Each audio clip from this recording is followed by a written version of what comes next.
Há alguns anos atrás, 2 filmes britânicos receberam o Oscar da Academia de melhor filme do seu respectivo ano, e ambos foram a respeito de 2 homens.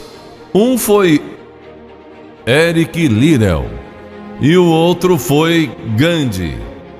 Ambos tiveram a força e a coragem, quando sob pressão, de dizer não a si mesmos, de exercer autodisciplina. Quero tomar como meu texto de hoje 1 Coríntios, capítulo 10, começando com o versículo 12. Aquele, pois, que pensa estar em pé, veja que não caia. Não vos sobreveio tentação, ouçam isto, não vos sobreveio tentação que não fosse humana.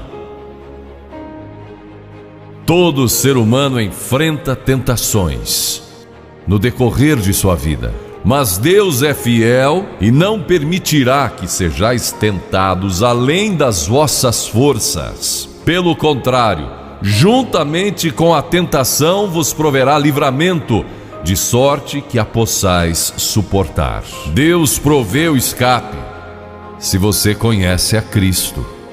Bom, aqueles 2 filmes tiveram um tremendo impacto sobre o mundo. De 1982, foi Carruagens de Fogo, a história de Eric Liddell, um jovem que disse não a si mesmo e sim a Cristo.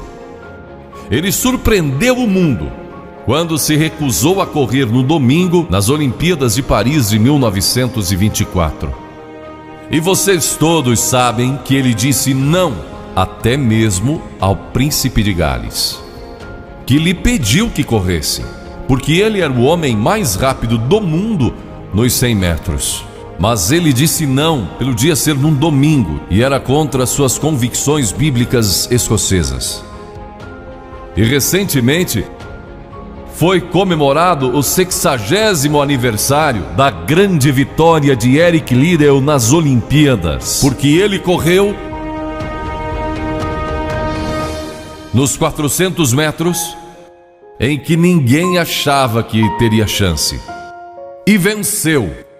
E fizeram esse grande filme a respeito de sua vida. E o que muita gente não sabe é que a vida de Eric Liddell não se limitou àquela vitória, porque depois que se formou na Universidade de Edimburgo, quando partiu, a estação estava lotada de colegas e professores cantando "Saudai o nome de Jesus", porque Eric Liddell foi para a China como missionário. Foi capturado pelos japoneses durante a guerra e morreu num campo de concentração japonês. Mas naquele campo ele trouxe alegria e coragem a todos os prisioneiros, pois pregou para eles e cantou para eles, ministrando as suas almas. E ouvi dizer que estão preparando um outro filme, mostrando a sua vida ali, porque ele teve coragem de dizer não.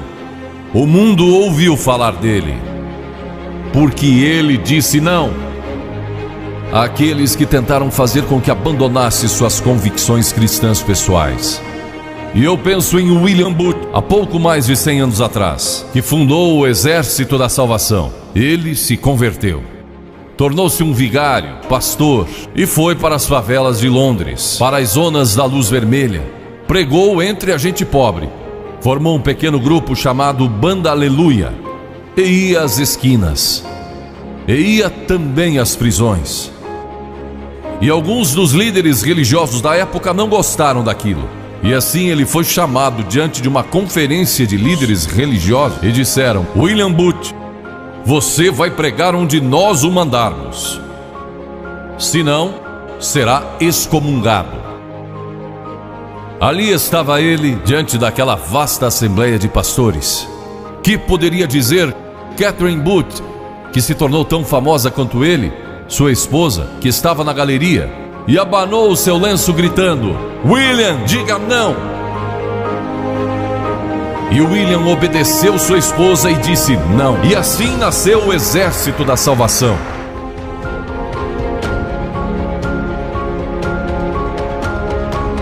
Lemos muitas histórias na Bíblia a respeito de jovens que disseram não e mudaram o curso da história. A primeira que quero mencionar, talvez nunca tenham ouvido falar. Seu nome foi Vasti e foi rainha da Pérsia, a esposa de Assuero, que reinou desde a Índia até a Etiópia. Pense em todo o petróleo que ele tinha e provavelmente nem sabia. Um dos monarcas mais ricos que já viveu. E ele deu uma grande festa que durou muitos dias. No fim, provavelmente já bêbado, ele ordenou que sua esposa Vasti viesse e ali dançasse para todos os seus convidados. E ela assombrou aquele grupo de líderes mundiais. Ao se recusar, ela disse: não, eu não vou expor o meu corpo para esses homens. Ele mandou outra mensagem, ameaçando que ela deixaria de ser rainha e perderia seus confortos e bens materiais e toda a sua fama. Mas a sua resposta foi a mesma: não. E ela mudou a história, porque foi deposta como rainha. Nada mais sabemos. Mas por causa dela, Esther se tornou rainha e o povo judeu foi salvo. E até o dia de hoje, o povo judeu celebra um grande feriado, porque uma mulher disse não e abriu a porta para a salvação do povo judeu, porque havia um homem como Hitler, e era o primeiro-ministro do país, decidido a destruir e aniquilar os judeus. Agora, a Bíblia tem muito a dizer a respeito de sensualidade, lascívia e depravação. A palavra lascívia significa a tendência de incitar desejos sensuais. Sensualidade significa o apelo proposital aos sentidos físicos para a satisfação pessoal. Talvez lendo um livro pornográfico ou assistindo um filme impróprio. A Bíblia diz que devemos nos abster das paixões carnais, da sensualidade, que fazem guerra contra a alma. Elas estão em guerra contra a sua alma e o seu espírito. E a Bíblia diz que devemos nos abster delas, ficar longe delas. E então a Bíblia usa outra palavra, réprobo. Agora isso se refere a pessoas totalmente depravadas, de consciências mortas ou cauterizadas. Não sabem mais orar, perderam a capacidade de discernir entre o bem e o mal. E em Romanos 1:28 lemos: e por haverem desprezado o conhecimento de Deus, o próprio Deus os entregou a uma disposição mental reprovável para praticarem coisas inconvenientes. Ou seja, Deus desistiu deles dizendo: vão em frente, gozem toda a depravação e a sensualidade que quiserem, não vou perturbá-los, ainda não. Mas saibam que os seus pecados o acharão e prestarão contas no dia do juízo. E Paulo, escrevendo ao jovem Timóteo, disse: também estes resistem à verdade, homens de todo corrompidos, réprobos quanto à fé. Em outras palavras, rejeitaram a Cristo por tanto tempo que suas consciências se cauterizaram e seus corações se endureceram. E mesmo que o Espírito de Deus lhes fale, eles não podem ouvir. É por isso que é importante que você aceite a Cristo quando jovem. É importante que venha a Cristo agora. Se o Espírito de Deus está falando com você, entregue a sua vida a Cristo, porque o dia pode chegar em que a sua consciência esteja morta e você não possa mais ouvir a voz de Deus. Ela disse não, mas Vasti, você vai perder o trono, vai perder suas riquezas, pode até perder sua vida. Ela disse: minha resposta é não. Qual é a sua resposta hoje àquelas coisas que são erradas?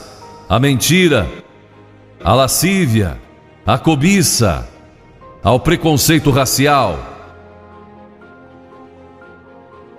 Qual vai ser? Você vai disciplinar seu corpo? Vai permanecer firme às convicções que Cristo e a Bíblia ensinam? Ou vai ceder e seguir pelo caminho largo que leva à destruição? ou vai entrar pela porta estreita e pelo caminho apertado que conduz à vida eterna? Qual vai escolher? Você tem uma escolha hoje. Deus nunca vai forçá-lo a escolher. E então houve um outro jovem, um jovem chamado Daniel. E a Bíblia diz que Daniel resolveu em seu coração que não se contaminaria com as finas iguarias do rei, nem com o vinho que ele bebia. Agora Daniel era um jovem que tinha um propósito. Ele havia sido capturado em Jerusalém. Quando o exército de Nabucodonosor invadiu a cidade, ele foi capturado e levado através de milhares e milhares de quilômetros à Babilônia, a quase 3.000 quilômetros de sua própria terra. Sem aviões nem automóveis, eram semanas de viagem. Mas ele estava resolvido a servir a Deus e não devia ter mais de 12 ou 15 anos de idade. E Nabucodonosor, o grande rei, levara cativos de Jerusalém para a Babilônia e ordenou que aqueles jovens, em quem não havia defeito, de boa aparência, instruídos em toda a sabedoria, fossem ensinados em sua corte, para que ele pudesse usá-los. Ele queria usar aqueles jovens judeus porque sabia que eles tinham um dom especial. E durante o período de treinamento mandou que lhes dessem os melhores vinhos e as mais finas iguarias e todos os confortos disponíveis na corte de Nabucodonosor. Mas Daniel disse: não quero o vinho do rei e não quero as iguarias do rei. Quero dormir no chão, não numa cama de penas. Quero viver uma vida simples e também disciplinada. Que diferença dos que mal podem esperar pelo dia que posso sair de casa e se divertir, mas não Daniel. Daniel estava longe de casa e ninguém saberia se ele fizesse algumas dessas coisas. Ninguém saberia se ele tivesse uma namorada e dormisse com ela, ou se embebedasse com o melhor vinho do rei. Ninguém saberia lá em Jerusalém, e ele poderia ter se tornado muito popular. Mas esse primeiro não, quando jovem, preparou-o para o grande não, quando era primeiro-ministro da Babilônia, e foi lançado na cova dos leões, porque não abandonou sua fé em Deus. Nós nos contaminamos ao comer demais, ou ao nos embebedarmos, ou ao tomar drogas, ou gastando tempo demais assistindo televisão, ou indo aos cinemas.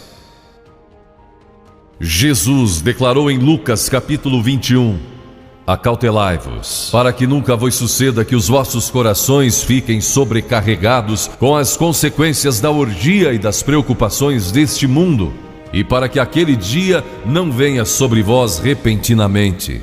O apóstolo Paulo disse: não vos disponhais para a carne no tocante às suas concupiscências. E Pedro disse: porque basta o tempo decorrido para terdes executado a vontade dos gentios, tendo andado em dissoluções, concupiscências e em detestáveis idolatrias. A Bíblia diz que devemos disciplinar nossas mentes e também nossos corpos, e disciplinar nosso coração pela nossa fé em Cristo. E então houve um outro jovem chamado José, que foi vendido para o Egito pelos seus irmãos e se tornou escravo de um homem chamado Potifar. E Potifar tinha uma linda esposa, e José era forte e bonito. E em Gênesis, no capítulo 39, se quiserem ler a história, lemos a respeito da tentação de José. A esposa de Potifar se apaixonou por José, porque José se tornou mordomo de toda a casa de Potifar, cuidando dos seus negócios, e ela viu aquele belo jovem, viril e de boa aparência, andando pela casa e pelo jardim, cuidando dos negócios todos os dias, e ela o cobiçou. E disse: deita-te comigo. Ele disse: não. E acrescentou: não posso fazer isso ao meu senhor, que me confiou tudo o que tem, exceto sua esposa. Não posso pecar contra Deus, o Deus dos meus pais. Ele estava longe de casa, quem saberia?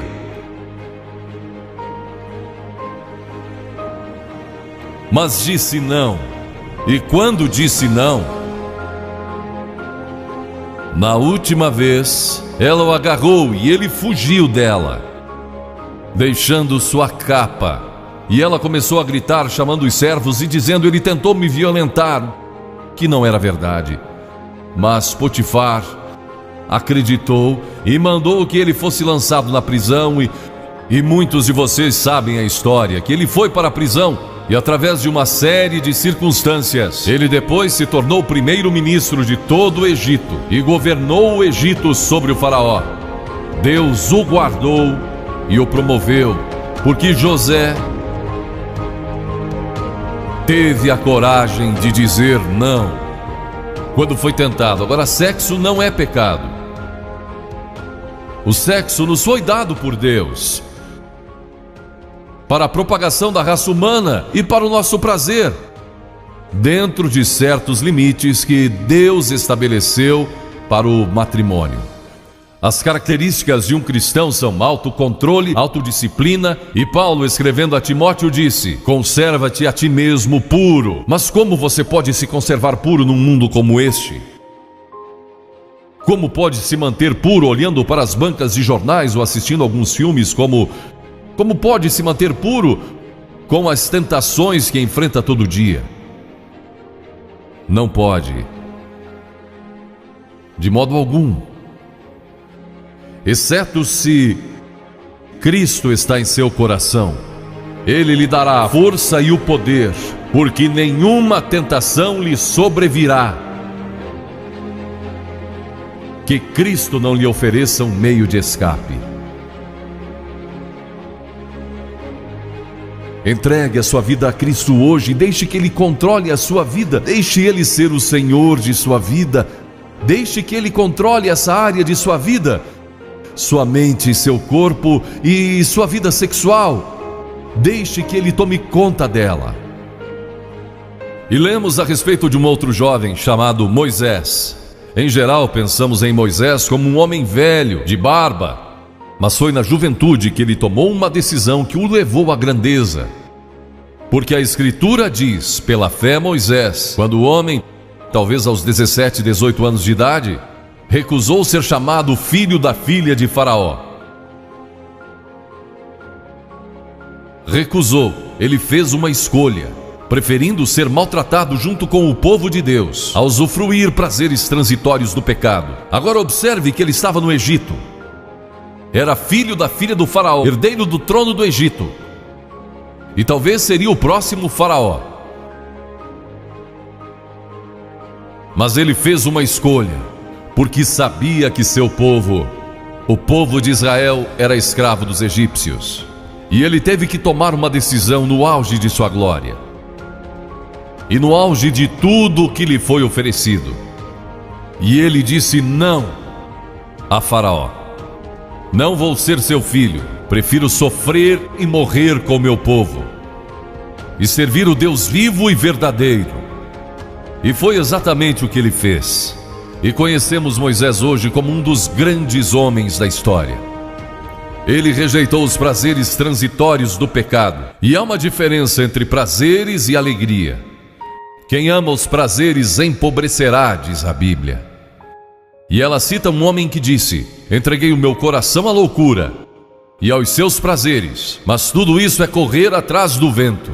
Quem vive em prazeres está morto, embora viva, amando aos prazeres mais do que a Deus. A Bíblia diz que há pessoas que amam aos prazeres mais do que a Deus. É o seu caso? Você ama a Deus mais do que ama a prazeres pecaminosos? Não falo de esportes e todas essas coisas maravilhosas que temos. Falo de prazeres pecaminosos. Mas a alegria produzida pelo Espírito Santo, e há centenas de passagens que falam dessa alegria. Você pode ter alegria mesmo quando não tem prazer, porque a alegria é profunda. O anjo disse aos pastores naquela grande noite: não temais, pois vos trago boa nova de grande alegria, que o será para todo o povo. E mesmo no sofrimento, quando você recebe a Cristo, Deus não remove o sofrimento. Ele não remove todos os problemas e as dificuldades da vida. Ele não faz isso. Ele não promete, se você está desempregado, conseguir um emprego amanhã se você aceitar a Cristo hoje à noite. Ele promete que lhe dará graça e força e alegria em qualquer situação. Bem-aventurados sois quando os homens vos odiarem e quando vos expulsarem da sua companhia, vos injuriarem e rejeitarem o vosso nome como indigno, por causa do Filho do Homem. Regozijai-vos naquele dia e exultai. Ele disse: quando vierem a mim e tiverem problemas e tribulações, e as pessoas odiarem vocês, ele disse: exultai, porque grande é o vosso galardão lá no céu, pois dessa forma procederam os seus pais como os profetas. Todos que viverem piedosamente em Cristo serão perseguidos. A Bíblia diz: ainda haverá sofrimento. Jesus disse: quem não tomar a sua cruz e negar-se a si mesmo não pode ser meu discípulo. Moisés escolheu a alegria de seguir a Deus em vez da vida de prazeres no Egito. O que você está seguindo? Qual é a sua escolha nesta hora? E então o último é Jesus. Jesus foi tentado em todas as coisas à nossa semelhança, mas sem nenhum pecado. Quer dizer que Jesus foi tentado a mentir? Sim. Que Jesus foi tentado a cobiçar? Sim.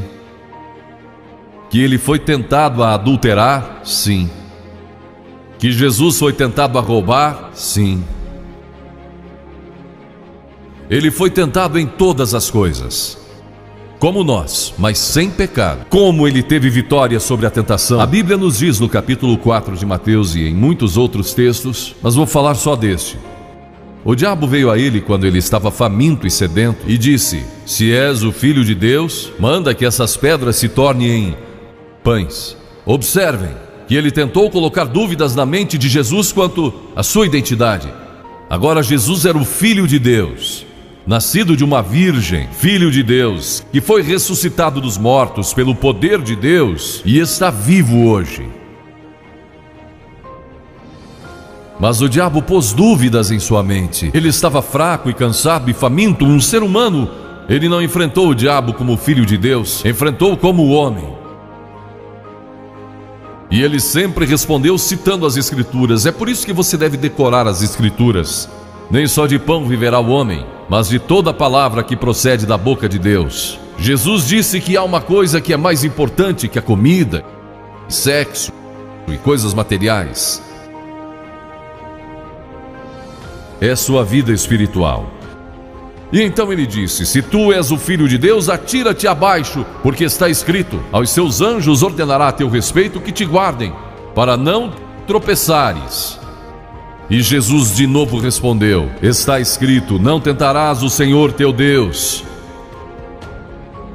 Então o diabo o levou a um alto monte e lhe mostrou todo o futuro do mundo, todos os reinos que ainda estavam por vir. Ele disse: se dobrares o teu joelho e me adorares, eu te darei todos os reinos do mundo e sua glória. Jesus não argumentou se ele podia fazer isso. O diabo pode dar-lhe qualquer coisa. Alguns de vocês estão vendendo as suas almas por nada, coisas sem valor. A Jesus ele ofereceu o mundo todo. Mas ele sabia que a cruz estava esperando por ele, e o único meio de salvação para o mundo era a cruz. Se tivesse obedecido ao diabo, nós nunca teríamos tido a oportunidade de sermos salvos e perdoados. Jesus teria tomado um atalho e nós estaríamos perdidos. Mas Jesus disse: está escrito, ou melhor, começou dizendo: retira-te, Satanás, porque está escrito: ao Senhor teu Deus adorarás e só a Ele darás culto. E assim o diabo o deixou, e anjos vieram e o serviram. Observe como Jesus enfrentou o diabo ao ser tentado. Primeiro, ele citou as Escrituras. Segundo, ele estava cheio do Espírito Santo. E terceiro, estava na vontade de Deus. Você está disposto a dizer não às tentações do diabo? Está? Pense nisso. E está disposto a dizer sim às declarações de Cristo, de que Ele é Filho de Deus e quer que Ele entre em seu coração e perdoe seus pecados, salvando? Eu sei que muitos de vocês foram batizados e confirmados. A maioria de vocês talvez sejam membros de uma igreja, ou se identificam com uma igreja, ou talvez vão a uma igreja 2 ou 3 vezes ao ano. Não sei se faz isso ou não, mas sei que muitos o fazem. Mas não podem declarar aqui hoje: eu sei que meus pecados foram perdoados, eu sei que vou para o céu. Deus está disposto a perdoar todo o seu passado hoje por causa da cruz. Deus está disposto a dizer: eu perdoo você, porque Ele ama você. E Deus se interessa por você como se você fosse a única pessoa em todo o mundo. E você pode recebê-lo nesta noite.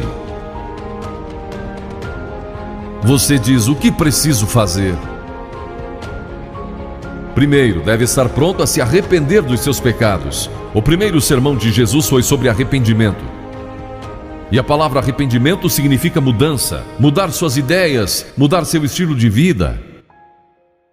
Deixar que Cristo entre e o ajude a mudar.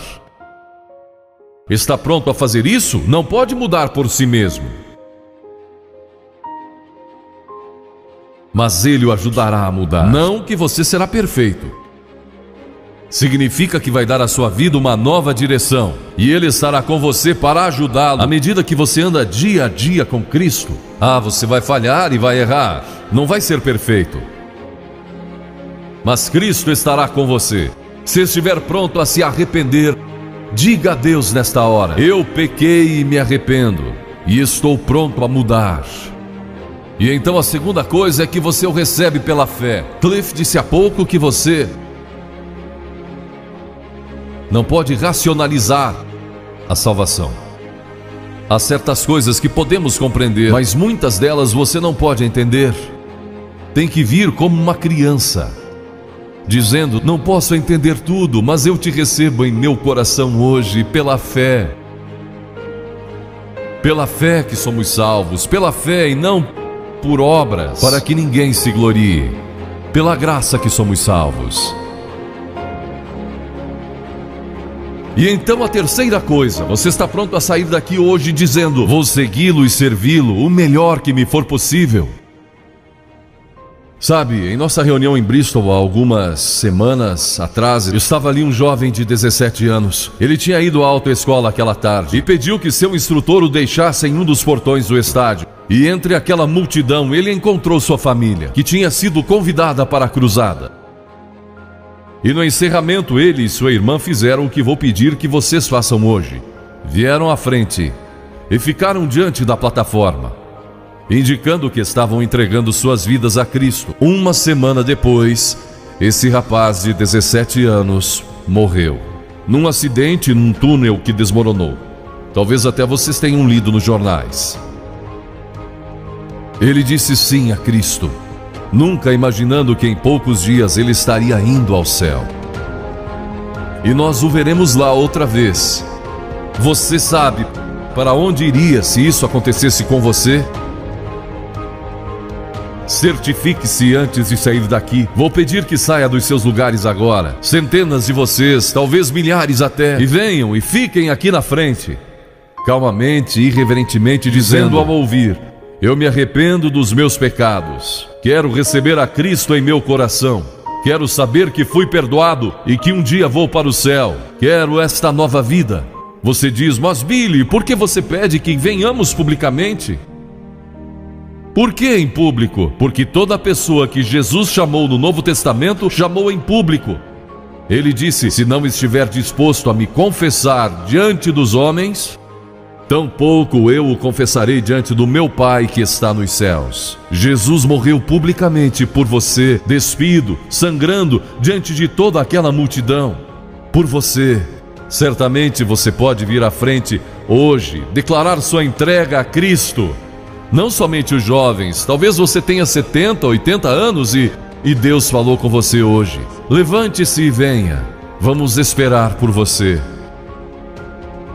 Você que está assistindo pela internet no século 21, no Brasil ou em outras partes do mundo, também pode tomar uma decisão por Cristo agora. Entregue a sua vida a Cristo hoje. Tome a decisão que estas pessoas estão tomando, estas centenas de pessoas. Vimos mais de 3.000 pessoas todas as noites. Que Deus o ajude a tomar essa decisão hoje. E procure uma igreja mais próxima. Se o vídeo foi importante para você, dê o seu like, comente, compartilhe no seu WhatsApp ou Facebook e não esqueça de fazer a sua inscrição em nosso canal e acionar o sininho de notificações. Obrigado.